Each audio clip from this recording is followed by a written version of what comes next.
तो ये जो विनीता माता थी, इन्होंने जब देखा कि भगवान को प्राप्त हो गया गरुण और भगवान को प्राप्त हो गया अरुण सूर्यदेव को, तो इनके मन में एक भाव आया कि मैं जो हूँ बड़ी बहन छोटी बहन हूँ, कद्रू ने कहा, और मेरे साथ बड़ा दुर्व्यवहार हो रहा है कि मेरे पुत्रों को सम्मान नहीं मिल रहा है, इनके पुत्र तो आकाश मार्ग में बड़ा इज्जत पा रहे हैं। तो ये एनवियसनेस जो है ये संसार का लक्षण है। एक बार मैंने किसी से पूछा, हमारे एक सीनियर डिवोटी से, मैंने कहा भक्तों में एनवियसनेस क्यों हो जाती है इतनी? तो उन्होंने सिंपल सा कहा कि दिस इज अ मूल कारण of our existence in the material world. हम आए क्यों? कृष्ण से एनवियसनेस करके। तो ये तो हमारे अंदर बेसिक नेचर है। ये ऐसा नहीं कि ये इससे एनवियस है, ये उससे एनवियस है। एक्चुअली एनवियसनेस हमारा गुण है। ये जो जलन की भावना है, तभी तो हम कृष्ण को बोले आप अकेले भोग करेंगे, हम भी भोग करना चाहते हैं। भगवान ने कहा जाओ संसार, भौतिक संसार का भोग करो। तो इसलिए हम यहां पर आए। तो हमारे अंदर ये एनवियसनेस की भावना तो वैकुंठ से आ रही है, और फिर हम यहां पर आ गए। भगवान से जब हमने किया तो फिर अब भगवान ने हमें भौतिक संसार दिया। तो एनवियसनेस के कारण एक दिन दोनों बहनें विनीता और कद्रू रमणक द्वीप नाम के एक स्थान पर गईं, और वहां पर समुद्र मंथन से प्राप्त उच्च श्रवा घोड़ा था जो कि श्वेत रंग का है। तो उच्च श्रवा घोड़ा प्राप्त हुआ और वो रमणक द्वीप में रमण कर रहा था। तो दोनों देख करके कहती कितना सुंदर घोड़ा है।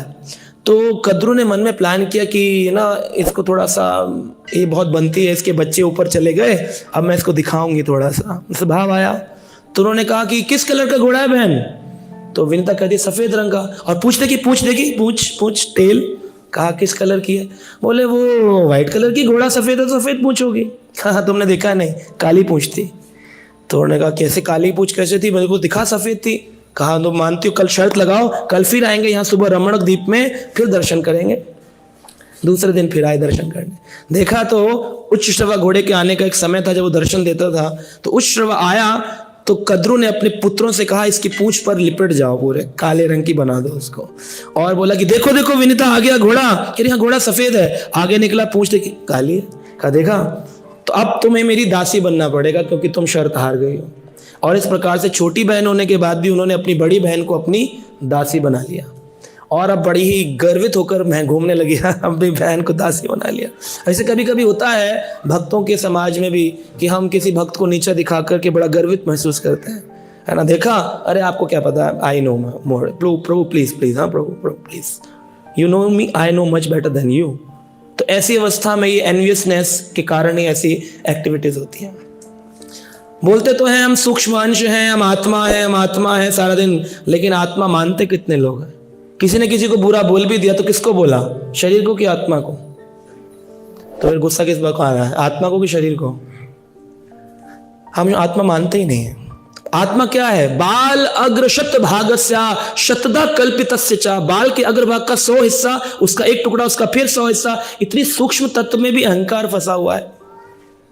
अहंकार विमूढ़ आत्मा करता हम इति मान्यते। कोई कार्य किया, सक्सेसफुल नहीं हुआ, किसी ने डांट दिया, हम उदास हो जाते हैं। क्यों? क्योंकि हम सोच रहे मैंने कार्य किया, करता अहम, मैं करता हूं।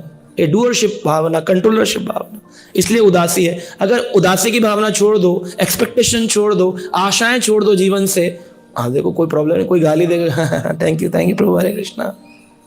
लेकिन प्रॉब्लम कहाँ है? एनवियसनेस है। हमारे अंदर एनवियसनेस आने का कारण क्या है? कंपैरिजन्स है, कंट्रोलरशिप एटीट्यूड है, क्रिटिसिज्म है। सब कुछ सी से ही है, क्रिटिसिज्म, कंपेयरिंग, है ना, सब सी है। चीटिंग, सारा कुछ सी से है। तो ये सी है, इसमें एक चॉइस भी दी जाती है। सी मतलब चॉइस भी होता है। चॉइस करना है आपको कि इस भाग में जाना है या शरणागति के पार्ट में जाना है, या चीटिंग करना है, कंपैरिजन्स करने हैं, क्रिटिसिज्म्स करना है, कंप्लेनिंग करनी है, सब सी है। जस्ट सी, हाउ मेनी सी? तो जो सी है ये कंपेरिजन, ये हमें बिगाड़ देती है संसार में।